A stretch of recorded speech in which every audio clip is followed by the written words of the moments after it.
What is going on, everyone? So, Six Underground is the latest Netflix movie. This time, it's directed by Michael Bay, as well as same cinematographer that did Lone Ranger, Cure for Wellness. And you have a cast of slew of really good actors, such as Ryan Reynolds, Ben Hardy, Dave Franco, Corey Hawkins. And this premise is quite simple. The premise is that six untraceable agents bury their past so they can look to their future and try to change it.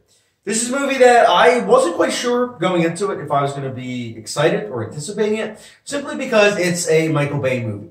And Michael Bay is a director that he's very hit or miss for me. This is his final movie that I've seen, actually, of his. I've seen all of his movies now, so I will be doing a ranking list.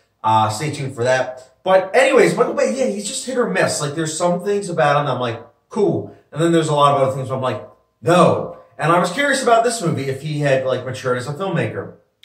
No, he did not. Let's get into the positives first, though, because we don't want to, dampen the mood. So, in terms of positives, the cast, they seem to be enjoying themselves. Like, they seem to be having a really good time. And I always like it when I see actors having a good time because it's like, wow, the set must have been fun then if, this is what they were doing. I like the color palette of the cinematography. It was very, kind of beautiful, honestly, during certain scenes. But, that's about it in terms of positives. This movie was a train wreck, honestly. I think it was one of Michael Bay's worst movies. I know a lot of people, I've seen a lot of people's reviews kind of either defending this movie or saying, it's Michael Bay, what do you expect? I expect a filmmaker to mature. I expect a filmmaker to, be able to differentiate from the first film to their newest film. A lot of directors, they do have their own style, but they do also mature as a director, and they do also try new things at the same time. Michael Bay's a director that he kind of dampers a lot, mostly in action movies, just in like different kinds of action movies. And that's fine, but it's 2019, and a lot of his tropes that he sticks with, I think are, just going to say it, in 2019, kind of offensive and, not really thinking outside the box. I mean, this movie, just like all of his other movies, most of them I should say, it's racist, it's xenophobic, it's sexist, and it is tone deaf. I mean, this movie also has an absurd amount of product placement. Just like his other movies, it's so blatant that you almost wonder if you're watching a music video or a commercial. Yeah, I know.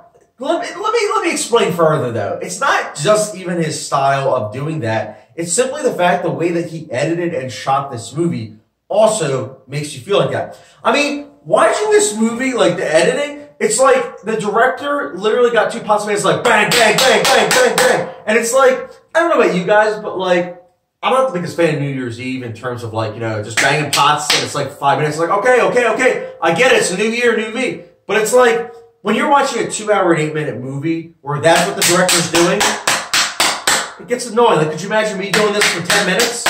No, nobody wants to see that. But for some reason, because it's Michael Bay, everyone's like, all right, it's fine if he's jerking us off in the face. And it's like, for me personally, no, I'm good. Cinematography-wise, this is also a problem. I mentioned the color palette. That's fine. But in terms of actual smoothness of the camera, and I know that some people are going to be like, oh, that's a style, like smoothness. I get it, but it's like when you have certain angles where you can't even tell what's going on, and that's mixed in with the frantic editing, you're watching essentially, you don't even know what you're watching. You're watching essentially just images that you think might be action, but you're not 100% sure. Like, when I'm in the movie theater, I didn't see this in the movie theater, but when I'm in the movie theater and I see that there's like an action scene, I don't know what's going on, I just sit back and I say, I think action's going on. I don't know, man. And that's kind of like Six Underground. I was literally like that. Watching it on my 4K TV, I was like, wow, holy cow.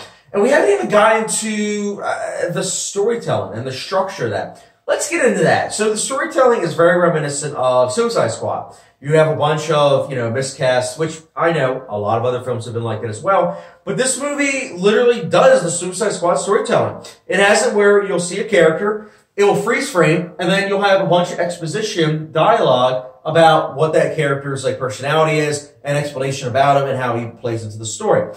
That's terrible, especially because when you take out that scene, I said this in my Suicide Squad review. Check that out from 3 years ago. 3 years ago, I almost like had an aneurysm just now. But from 3 years ago, they literally have it where it's like, if you don't have that scene, literally you don't know anything about these characters. And it frustrates me to no end because if you are relying on one single scene to understand the character's motivations and everything, it's not good writing in my opinion. It's the writers of Deadpool, which, albeit it's a solid movie on its own, but it just kind of blows my mind that you have writers that do show talent in other movies, but have writing that is so convoluted, but at the same time tone deaf. And it's directed by Michael Bay, who literally is all about explosions. Oh, yeah, I didn't like this movie. This is a movie that, it goes to show that I am just baffled. I'm baffled at how so many people are able to say, it's Michael Bay, you know, just whatever. Like, you know, it's his thing. You're either on board or you're not. And it's like, yeah, like maybe when I was like 14, I was on board for this, but like I kind of expected directors to mature at least a little bit, just a little bit. Just give me a little bit of maturity. And it's like, yeah, it's R-rated. Some people would say, oh, it's R-rated, but honestly, it feels a lot like it was PG-13 movies. No joke. Like Pain and Gain, I mean, not Pain and Gain. Yeah, Pain and Gain. Sorry, I just saw Pain and Glory recently. Pain and Gain, Michael Bay's film, that movie felt different. You know, it had some elements of it, but he was able to brush it aside for a story that was kind of compelling for what it was going for. But a lot of his movies don't do that. And this is one of those movies that I feel like there was so much potential. You have a bunch of actors. You have a huge budget. You can do whatever you want. And instead, it's as if a little kid just got a bunch of action figures, threw it together, and then we are the parents that have to watch it and say, oh, he's going to be good. And it's like, yeah, except you realize, plot twist, you're not watching a kid play with these toys and everything. You're watching a 40-year-old man or going on 50. Anyways, guys, 6 Underground. I personally am going to give it a 1 out of 5 star rating. What did you think about 6 Underground, guys? Did you like it? Did you not? And yeah, stay tuned for my review of Michael Bay's movies. I believe he's done 14, so I will be ranking all of his movies. So, yeah. Guys, what did you think about 6 Underground? Rant over. Let me know your thoughts in the comment section down below. What's your favorite Michael Bay movie? Comment section down below. And as always, don't forget the subscription, notification bell, and I'll catch you guys later.